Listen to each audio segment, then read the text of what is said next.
மாடி தோட்டத்தில் விளைஞ்சதை வச்சு பண்ணியிருக்காங்க. இதை பார்த்து லைக் பண்ணி சப்ஸ்கிரைப் பண்ணுங்கள், கமெண்ட் பண்ணுங்கள். இங்கே பார்த்தீங்கன்னா பிரண்டையும் கருவேப்பிலை போட்டு துவையல் பண்ணியிருக்கு. இந்த பிரண்டைன்னு பார்த்தீங்கன்னா குடலில் இருக்க புண்ணுகளை சரி செய்யும்.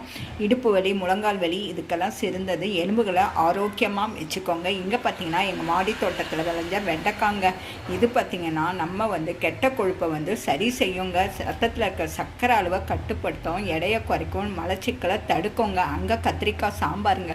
கத்திரிக்காய்னு எடுத்துக்கிட்டோன்னா இருதயத்துக்கு பாதுகாக்குதுங்க. அது தவிர தோள்களை நல்லபடியாக வச்சுக்கும், கெட்ட கொழுப்பை சரி செய்யுங்க. அங்கே பார்த்தீங்கன்னா கத்தாழையை வச்சு மோரும் வச்சு ஜூஸ் பண்ணியிருக்கேன். கத்தாழைன்னு பார்த்தீங்கன்னா வெயில் காலத்துக்கு ரொம்ப சிறந்ததுங்க, குளிர்ச்சியை தரும். அது தவிர ப்ரெஷரை சரி செய்யுங்க. அது தவிர செடிகளையும் பயனுள்ளதாக இருக்குங்க. இந்த மாதிரி நம்ம ஹெல்த்தியாகவும் ஆரோக்கியமாகவும் டேஸ்ட்டாக சாப்பிட்றோங்க. எவ்வளோ சந்தோஷமாக இருக்குது எங்கள் மாடி தோட்டத்தில் விளைஞ்ச